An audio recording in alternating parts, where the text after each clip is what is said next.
बातमी मुंबईतून। मुंबईतील महापौर पदाचा फॉर्म्युला समोर आलाय। 5 पैकी 1.25 वर्षासाठी शिवसेनेचा भगवा पालिकेवर फडकणार आहे। पहिले 2.5 वर्ष भाजपला तर पुढील 2.5 वर्षातील पहिले 1.25 वर्ष शिवसेनेला महापौर पद मिळणार आहे। त्यानंतरचा 1.25 वर्ष पुन्हा एकदा भाजपकडे महापौर पद जाईल अशी माहिती सूत्रांकडून मिळते। 2.5 वर्षानंतर मुंबईच्या महापालिकेवर शिंदेंचा महापौर बसणार आहे।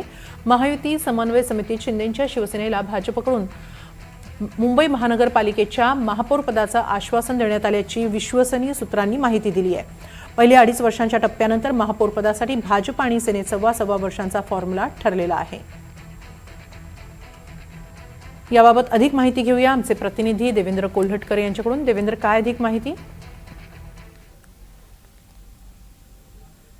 हेमाली, मुंबई महानगरपालिकेतील एक महत्वाची माहिती आपल्याला समोर येते। सत्ताधारी गटातली ही महत्वाची माहिती आहे। नुकतीच महायुतीची समन्वय समितीची बैठक पार पडली होती आणि या बैठकीतील माहिती जी आहे ती आपल्याला विश्वसनीय सूत्रांनी दिलेली आहे। या माहितीनुसार 2.5 वर्षानंतर मुंबई महानगरपालिकेवरती शिंदे शिवसेनेचा महापौर जो आहे तो बसणार आहे। पहिली 2.5 वर्ष जी आहे ती भाजपचा महापौर असणार आहे। त्यानंतर पुढच्या 2.5 वर्षामधील 1.25 वर्ष जे आहे ते शिंदेच्या शिवसेनेचा महापौर जो आहे तो विराजमान होणार आणि त्यानंतर पुढील 1.25 वर्ष जे आहे ते भाजपचा महापौर असणार आहे। त्यामुळे महायुतीमधला आणि खास करून शिवसेना भाजपमधला मुंबई महानगरपालिकेतील सत्तेचं जे समीकरण आहे किंवा महापौर पदाचा जो फॉर्म्युला आहे त्या संदर्भातील ही महत्वाची माहिती जी आहे ती समोर आलेली आहे।